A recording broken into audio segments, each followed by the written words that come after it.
بسم الله الرحمن الرحيم قل هو الله أحد الله الصمد لم يلد ولم يولد ولم يكن له كفوا أحد. السلام عليكم ورحمة الله وبركاته.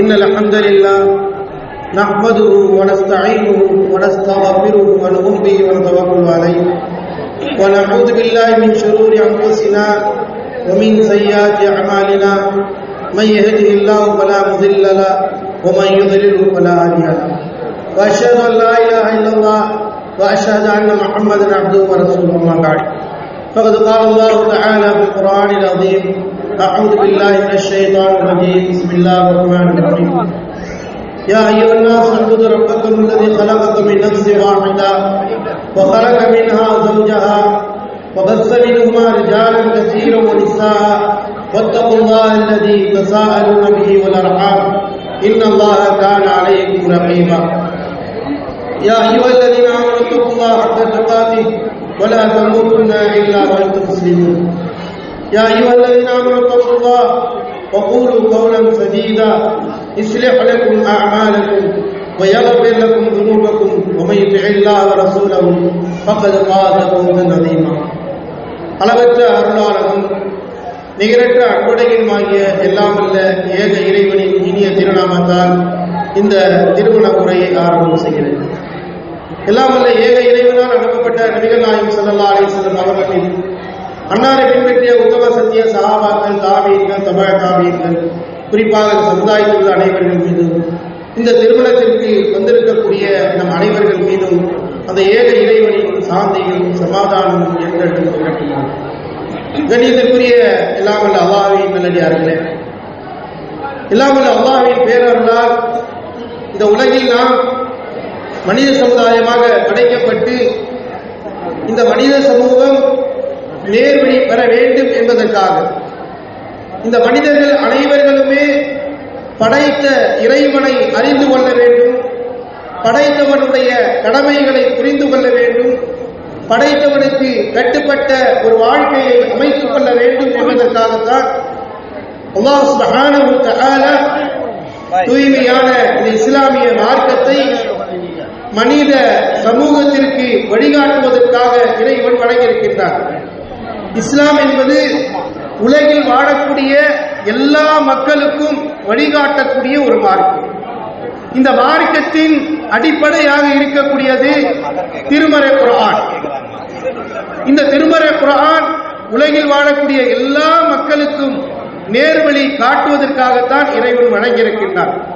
அதே போன்று அவனால் அனுப்பப்பட்ட இறுதி தூதர் முஹம்மது ரசூலுல்லாஹ் ஸல்லல்லாஹு அலைஹி வஸல்லம் அவர்களும் இந்த உலகில் வாழக்கூடிய எல்லா மக்களுக்கும் வழிகாட்டக்கூடிய ஒரு நபியாக இறைவன் அனுப்பி வைத்திருக்கின்றான். எனவேதான் அல்லாஹ் சுப்ஹானஹு வ தஆலா அவனுடைய திருமறை குர்ஆனின் மூலமாக ஒட்டுமொத்த மனிதர்களுக்கும் இந்த திருமறை குர்ஆன் நேர்வழி காட்டக்கூடியதாக இருக்கிறது. படைத்த இறைவன் மனிதர்களுக்கு அவன் செய்த அருளை நினைவூட்டுகின்றான். மனிதர்களை நம்மை ஒரு சிறந்த படைப்பாக அல்லாஹ் தஆலா படைத்திருக்கிறார்.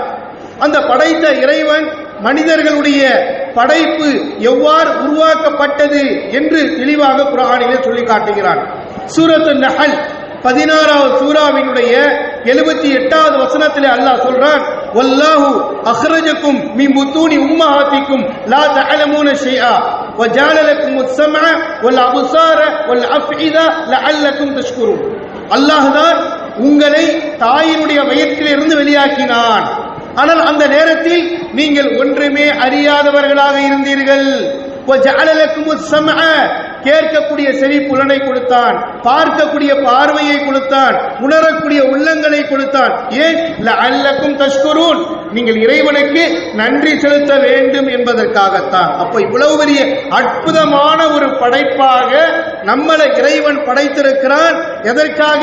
அவனுக்கு நாம் நன்றி செலுத்த வேண்டும், அவனுக்கு அடிபணிந்து நடக்க வேண்டும், அவனுக்கு கட்டுப்பட்டு நடக்க வேண்டும் என்பதற்காகத்தான் ஒரு சிறந்த படைப்பாக தாயினுடைய வயிற்றில் இருந்து நம்மை உற்பத்தி செய்து உலகத்தில் பிரத்யேகம் செய்திருக்கிறான் என்று ரப்பல் ஆலமீன் குறிப்பிடுகிறான். எனவே தான் அல்லாஹ் சுப்ஹானஹு வ தஆலா உலக மக்களுக்கு சொல்கிறான், உங்களுக்கு நேர்வழி காட்டக்கூடிய ஒரு மார்க்கம் இஸ்லாம். இன்ன தீன இன்தல்லாஹில் இஸ்லாம். ஏக இறைவனிடமிருந்து கொடுக்கப்பட்ட ஒரு மார்க்கம் இஸ்லாம். எனவே அந்த அடிப்படையில் நாம் படைத்த அல்லாஹுவை அறிந்து கொள்ள வேண்டும். அவன்தான் இந்த உலகத்தை படைத்து பரிபாலிக்கக்கூடியவனாக இருக்கிறான். அதையும் அல்லாஹ் தஆலா குர்ஆனிலே எல்லா மனிதர்களையும் அழைக்கிறான். சூரத்துல் ஃபாத்திர் 35வது சூராவினுடைய 3வது வசனத்திலே அல்லாஹ் அழைக்கின்றான், யா அய்யுஹன்னாஸ் உذ்குரு நிஅமத்தல்லாஹி அலைக்கும் ஹல் மின் காலிகின் கைருல்லாஹ் யர்ஸுகுக்கும் மினஸ் ஸமாஇ வல் அர்த் லா இலாஹ இல்லா ஹுவ ஃபஅன்னா துஃபகூன். மனிதர்களே, இறைவன் உங்கள் மீது செய்த அருளை நினைத்து பாருங்கள். அவன்தான் உங்களில் வானத்திலிருந்து ரிஸ்கை இறக்கி உங்களை அவனை தவிர படைக்கக்கூடியவன் இந்த உலகத்தில் யாராவது இருக்கிறார்களா? இல்லை. அவனை தவிர படைக்கக்கூடியவன் யாரும் இல்லை. ஃபஅன்னா துஃபகூன்.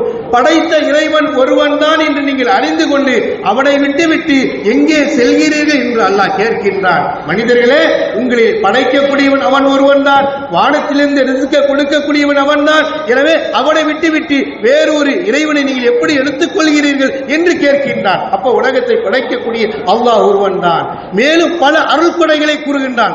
அதே போன்று சூரத்துல் கஸஸ் 28வது சூராவினுடைய 71வது வசனத்திலே இந்த மனிதர்களை பார்த்து சொல்கிறான், குல் அரைத்தும் இன் ஜஅலல்லாஹு அலைக்குமுல் லைல சர்மதன் இலா யௌமில் கியாமா மன் இலாஹுன் கைருல்லாஹ் யஅதீக்கும் பிதியாஇன் அஃபலா தஸ்மஊ. மனிதர்களே, இறைவன் இரவை நிரந்தரமாக ஆக்கிவிட்டால் பகலை கொண்டு வரக்கூடியவர் யாராவது இருக்கிறார்களா? ஒரு மனிதனுடைய வாழ்க்கைக்கு பகல் தேவை, இரவு தேவை. இந்த இரண்டுமே உமைர் ரஹ்மத்திஹி, அல்லாஹ்வுடைய அருள். மனிதன் வாழணுங்கிறதுக்காக இறைவன் என்ன செஞ்சிருக்கிறான்? இரவை கொடுத்திருக்கிறான், பகலை கொடுத்திருக்கிறான். ஏன்னா பகலில் நீ சம்பாதிக்கணும், இரவுல மன நிம்மதி அடையணும், உன்னுடைய உடலுக்கு ஆரோக்கியம் வேணும், நீ இரவுல தூங்கணும், மனைவியோடு இணைந்து இன்பத்தில் இருக்க வேண்டும், மன சுக்கூன் பெற வேண்டும் என்பதற்காக அல்லாஹு தஆலா இரவு பகலை மாறி மாறி மனிதர்களுக்கு கொடுத்திருக்கிறார். அந்த அல்லாஹ் தான் திருமறை குர்ஆனின் மூலமாக இந்த உலகத்தை படைத்து நீங்கள் அல்லாஹ் ஒருவனை மட்டும் வணங்க வேண்டும் என்று வமா கலக்துல் ஜின்ன வல் இன்ஸ இல்லா லியஅபுதுன். இந்த மனித வர்க்கத்தை படைத்திருப்பது எதற்கு? படைத்த அல்லாஹ் ஒருவனை மட்டுமே தான் நீங்கள் வணங்க வேண்டும் என்பதற்காக அல்லாஹ் தஆலா குறிப்பிடுகிறான். அப்ப வணக்கத்திற்குரிய அல்லாஹ் ஒருவன் தான் என்று ரப்பல் ஆலமீன் திருமறை குர்ஆனின் மூலமாக அவன் செய்த அருளை குறிப்பிடுகிறான். எனவே அந்த அல்லாஹ் தஆலா தான் இன்றைக்கு நாம் வந்திருக்கிறோமே திருமணம், இந்த திருமணத்தை நீங்களும் நானும் கண்டுபிடிச்ச ஆராய்ச்சி கிடையாது, உலக வரலாறு கண்டுபிடிச்சது கிடையாது. நம்மளை படைச்ச ரப்பல் ஆலமீன் தான் இந்த திருமண உறவு என்பதை உலகத்தில் வாழக்கூடிய மனித சமூகத்திற்கு அவசியமாக ஆக்கியிருக்கிறான். எப்படி சூரியன் ஒரு அத்தாட்சியோ, சந்திரன் அத்தாட்சியோ, இரவு பகல் அத்தாட்சியோ, அதுபோல திருமணமும் அல்லாஹ்வுடைய அத்தாட்சி. குர்ஆன் சொல்கிறது, சூரத்துர் ரூம் 30வது சூராவினுடைய 21வது வசனத்துல சொல்றான், வமின் ஆயாத்திஹி அன் ஹலகலக்கும் மின் அன்ஃபுசிக்கும் அஸ்வாஜா லிதஸ்குனு இலைஹா வஜஅல பைனக்கும் மவத்த வ ரஹ்மா இன்ன பிஸாலிகல் ஆயாத்தின் லிகௌமி யதஃபக்கரூன். ரப்பல் ஆலமீன் குறிப்பிடுகிறார், அல்லாஹ்வுடைய அத்தாட்சிகள் ஒன்றுதான், உங்களில் இருந்து உங்களுடைய மனைவியை படைத்திருக்கிறான். லிதஸ்குனு இலைஹா, நீங்கள் மன நிம்மதி பெறுவதற்காக. வஜஅல பைனக்கும் மவத்த வ ரஹ்மா, உங்களுக்கு மத்தியில் அன்பையும் பாசத்தையும் இறைவன் தான் ஏற்படுத்தியிருக்கிறார். கணவன் மனைவிங்கிற பாசம் நீங்க நினைக்கிற மாதிரி நீங்களா உண்டாக்கிட்டது கிடையாது.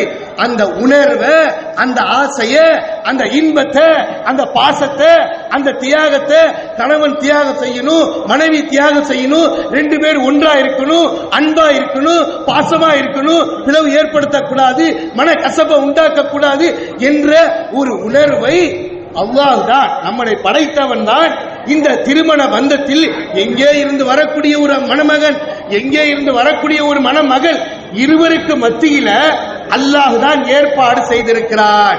ரப்புல் ஆலமீன் சொல்றான். அதனால் தான் இது ஒரு அத்தாட்சி உங்களுக்கு. இது மனிதன் ஏற்படுத்திய ஏற்பாடு கிடையாது. நீங்க வேண்டா எப்படி வேண்டாலும் திருமணத்தை செய்யலாம் நினைக்காதீங்க.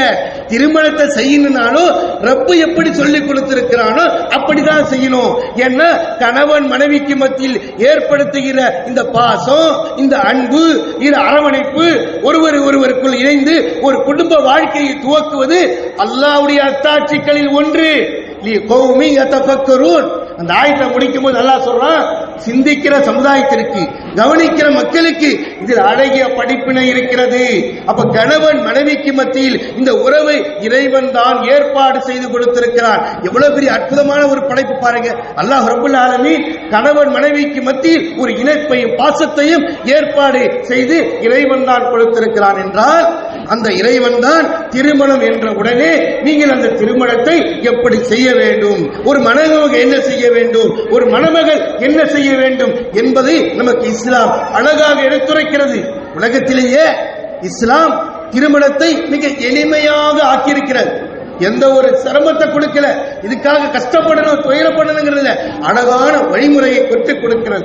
எனவேதான் அல்லாஹு தஆலா மணமகனுக்கு சில உரிமையை கொடுக்கிறார். அர்-ரிஜால் கவ்வாமூன அலன் நிசா, பெண்களை நிர்வாகம் செய்யக்கூடிய பொறுப்பை அல்லாஹ் கொடுத்திருக்கிறார். அப்ப திருமணம் என்றவுடனே ஒரு மணமகன் அந்த பெண்ணுக்கு கொடுக்க வேண்டிய பல கடமைகள் இருக்கின்றன. குர்ஆன் சொல்கிறது, வஆத்துன் நிசா ஸதகாத்திஹின்ன நிஹலா. ஒரு மணமகன் ஒரு பெண்ணை திருமணம் செய்வதாக இருந்தால் அவளுக்கு தேவையான அந்த மகர் தொகையை கொடுத்துதான் திருமணம் செய்ய வேண்டும். குர்ஆன் சொல்கிறது. உலகத்தில் எங்க வேண்டாலும் போய் பாருங்க, திருமணம் என்றால் கொடுக்க வேண்டும் என்ற ஒரு பொறுப்பையும் கடமையும் இஸ்லாம் வலியுறுத்துகிறது. அந்த பெண் பெரிய தியாகம் செய்ய போகிறாள். அந்த பெண் தன்னுடைய குடும்பத்தை விட்டு உங்களோட வரப்போகிறாள். எனவே அந்த பெண்ணுக்கு கொடுக்க வேண்டியதை கொடுத்து திருமணம் செய்யுங்கள் என்று குர்ஆன் பேசுகிறது. அந்த பெண் உரிமையை முழுமையாக பாதுகாக்கிறது இஸ்லாம். அவள் ஒரு பெரிய தியாகி, அவளுக்கு நீங்கள் மகரை கொடுத்துதான் திருமணம் செய்ய வேண்டும் என்று குர்ஆன் சொல்கிறது. நபிகள் நாயகம் ஸல்லல்லாஹு அலைஹி வஸல்லம் அவருடைய காலத்துல நடைமுறைப்படுத்துறாங்க. பேச்சு மட்டும் இல்ல, வாழ்க்கையில் அல்லாஹ்வுடைய தூதர் இவைகளை எல்லாம் நடைமுறைப்படுத்தினாங்க. ஒரு மனிதர் வந்து கேட்கிறார், யா ரசூலல்லாஹ், இந்த பெண்ணை நான் திருமணம் செய்து கொள்ள போகிறேன். உடனே அல்லாஹ்வுடைய தூதர் என்ன கேட்கிறாங்க, அந்த பெண்ணுக்கு கொடுக்க நீ என்ன வைத்திருக்கிறாய்? மணமகன் என்றால் ஒரு பெண்ணுக்கு அவளுக்கு தேவையை கொடுக்க வேண்டும் என்பதற்காக கேட்டார்கள். உன்னிடத்தில் என்ன இருக்கிறது? அந்த காலத்துல வறுமையில உள்ளவங்க, கஷ்டத்துல உள்ளவங்க சொன்னாங்க, யார சொல்லலாம், என்கிட்ட எந்த ஒண்ணும் இல்லை. அப்ப அல்லாஹ்வுடைய தூதர் சொன்னாங்க, வீட்டுல போய் ஒரு இரும்பினான மோதிரத்தையா எடுத்துட்டு வாங்க. அவர் சொல்றார், யார சொல்லலாம், மா ஐந்தி இல்லா இஸ்ஸாத், என்கிட்ட நான் உடுத்திருக்கிற ஆடைத்தான் இருக்கிறது யார சொல்லலாம் என்று சொன்னார்கள். அந்த ஆடையை வைத்து ஒண்ணு செய்ய முடியாது. அதனால ரசூலுல்லாஹ் கேட்கிறாங்க, ஹல் மஅக மினல் குர்ஆன், உங்ககிட்ட குர்ஆன்ல இருந்து ஏதாவது ஓத தெரியுமா? இன்னைக்கு இளைஞர்களை பார்த்து கேட்டா எத்தனை பேருக்கு குர்ஆன் ஓத தெரியும்? யோசிச்சு பாருங்க. குர்ஆன் ஒரு மணமகன் என்றால் குர்ஆன் ஓதி இருக்க வேண்டும், குர்ஆன் கற்றிருக்க வேண்டும், குர்ஆன் படித்திருக்க வேண்டும், குர்ஆனை பற்றி பேச வேண்டும், குர்ஆன் ஓதி இருக்க வேண்டும் என்பது எவ்வளவு அழகான ஒரு கற்றுதல். அன்பானவர்களே, ஒரு மாப்பிள்ளை வந்து உட்காரும் போது கண்டிப்பாக அல்லாஹ்வுடைய வேத வசனங்களை மனம் செய்தவராக அறிந்தவராக இருக்க வேண்டும். பெருமானார் கேட்டபோது சொன்னார், யா ரசூலல்லாஹ் இந்த சூராக்கத்தில். உடனே அல்லாஹ்வுடைய தூதர் சொன்னாங்க, இந்த திருமறை குர்ஆனுடைய வசனத்தை அவர்களுக்கு கற்றுக் கொடுத்து அது மல்லத்துவா, இதையே மகராக வைத்து திருமணம் செய்து வைத்திருக்கிறேன் என்று நபிகள் நாயகம் ஸல்லல்லாஹு அலைஹி சொல்றார். அப்ப திருமணம் செய்வதாக இருந்தால் ஒரு மணமகன் மணமகளுக்கு கொடுக்க வேண்டும். இன்னைக்கு பாருங்க, அல்ஹம்துலில்லாஹ், இந்த மாப்பிள்ளை வந்திருக்காங்க, திருமணம் செய்யறாங்க. இவர் பெண்ணுக்கு மகராக நகை கொண்டு வந்திருக்கிறார். நகை கொண்டு வந்து மகர் கொடுத்து திருமணம் செய்கிறார். இந்த உலகத்துல எவ்வளவு ஒரு அற்புதமான மார்க்கம் பாருங்க. அன்றைக்கு அல்லாஹ்வுடைய தூதர் பல நூற்றாண்டுகளுக்கு முன்னால் கற்றுக் கொடுத்த ஒரு அழகிய வழிமுறை இன்றைக்கு இன்றளவிலும் கியாமத் நாள் வரையிலும் ஒரு மணமகன் மணமகளை திருமணம் செய்வதாக இருந்தால் அன்றைக்கு அல்லாஹ்வுடைய தூதர் வலியுறுத்திய அந்த செய்தி இன்றைக்கு இந்த சபை வரை கடைபிடிக்கப்பட்டு கொண்டே இருக்கிறது. மாப்பிள்ளை கொண்டு வந்திருக்கிறார், மகர் கொடுத்துதான் அந்த பெண்ணை திருமணம் செய்ய போகிறார். எவ்வளவு அற்புதமான ஒரு மார்க்கம், ஒரு பெண்ணுக்கு எப்படி ஒரு பாதுகாப்பை இஸ்லாம் வழங்கி இருக்கிறது என்று யோசித்து பாருங்கள். நீங்க உலகத்தில் எத்தனையோ கொள்கை கோட்பாடுகள் இருக்கலாம், போய் ஆய்வு பண்ணி பாருங்கள். ஆனால் அல்லாஹ்வுடைய மார்க்கம், அல்லாஹ்வுடைய தூதர் ஸல்லல்லாஹு அலைஹி வஸல்லம் அவர்கள் அழகிய முறையில் அவர்களுக்கு கற்றுக் கொடுக்கிறார்கள். அதே போன்றுதான் அந்த நிலை இன்றைக்கு உலக அளவில் ஒரு மணமகளுக்கு அவளுடைய தேவையை கொடுக்க வேண்டும். இன்னைக்கு இஸ்லாம் திருமணம் என்ற பெயரில் எவ்வளவோ வரதட்சணை இருக்கிறது, அனாச்சாரங்கள் இருக்கிறது, மாலை மேளங்கள் மேகங்கள் மேலை தாளங்கள் இருக்கின்றன, நல்ல நாள் கெட்ட நாள் என்று எல்லாம் பார்க்கிறாங்க. அல்லாஹ் தஆலா எல்லாம் வகையான இன்பங்களையும் நமக்கு இஸ்லாம் கற்றுக் கொடுக்கிறது. அல்லாஹ்வினால் படைக்கப்பட்ட எல்லாம் நல்ல நாட்கள் தான். எந்த ஒரு நாள் எவர் ஒருவர் சுபூடைய தொழுகை ஜமாத்தோடு தொழுகிறாரோ அவர் அல்லாஹ்வுடைய பொறுப்பிலே இருக்கிறார் என்றார்கள் நபிகள் நாயகம் ஸல்லல்லாஹு அலைஹி வஸல்லம். ஒரு மூமினுக்கு சிறப்பு மிக்க நாள் எது என்றால், எந்த ஒரு முஃமின் அன்றைய தினம் ஃபஜ்ருடைய தொழுகையை ஜமாத்தோடு தொழுதாரோ அவர்தான் அல்லாஹ்வுடைய பொறுப்பில் உள்ளவர், அல்லாஹ்வுடைய பாதுகாப்பில் உள்ளவர், அவர்தான் அல்லாஹ்விற்கு விருப்பமான அடியார் என்பதை இஸ்லாம் நமக்கு கற்றுக் கொடுக்கிறது. எனவே அப்படிப்பட்ட மார்க்கம் இஸ்லாம். அந்த திருமண நேரத்தில் ஏன் இந்த பேச்சுக்களை சொல்றோம்? அல்லாஹ்வுடைய தூதர் ஸல்லல்லாஹு அலைஹி சொன்னாங்க, மணமகனுக்கு சில உபதேசங்களை சொல்றாங்க. உலகத்தில் திருமணம் என்று எவ்வளவு பெண்களுக்கு திருமணம் என்ற நியத்தோடு நடத்தப்படுகிறது. அல்லாஹ்வுடைய தூதர் ஒரு பெண்ணை தேர்வு செய்யும் போது அல்லது ஒரு கணவனை தேர்வு செய்யும் போது என்ன சொன்னாங்க? அல்லாஹ்வுடைய மார்க்கம் மார்க்கமுடைய நல்ல ஒழுக்கமுடைய பெண்ணை பார்த்து திருமணம் செய்து கொள் என்று அல்லாஹ்வுடைய தூதர் சொன்னார்கள். அதே போன்று திருமண நேரங்களில் திருமண விருந்து கொடுக்கிறோமே அதை கூட அல்லாஹ்வுடைய தூதர் கற்றுக் கொடுத்தாங்க. ஒரு மணமகன் தான் கொடுக்க வேண்டும். பெண் வீட்டில் வாங்கி அந்த திருமண வலிமா விருந்துகளை கொடுக்க கூடாது. அல்லாஹ்வுடைய தூதர் சொன்னாரு, நீ திருமணம் செய்யா மணமகனே, உனக்கு சக்திக்கு ஏற்றவாறு நீ தான் வந்திருக்கக்கூடியவர்களுக்கு உணவளிக்க வேண்டும் என்ற ஒரு அழகிய வழிமுறை இஸ்லாம் ஷரியத் நமக்கு கற்றுக் கொடுத்திருக்கிறது. அதே போல அல்லாஹ்வுடைய தூதர் வந்திருக்கக்கூடிய மக்கள் இவர்கள் புதிய வாழ்க்கையை ஆரம்பிக்க போறாங்க, அவர்கள் கண்டிப்பாக துவா அவசியம். எனவே அல்லாஹ்வுடைய தூதர் மிக அழகான துவா, உலகத்தில் யாராலையும் சொல்ல முடியாத அளவுக்கு அர்த்தம் பொருந்திய ஒரு புது வாழ்க்கை தொடங்கக்கூடியவர்களுக்கு அவசியமான ஒரு துவாவை அல்லாஹ்வுடைய தூதர் சொன்னாங்க. பாரக்கல்லாஹு லக்க வ பாரக அலைக வ ஜமா பைனகுமா ஃபீ கைர்.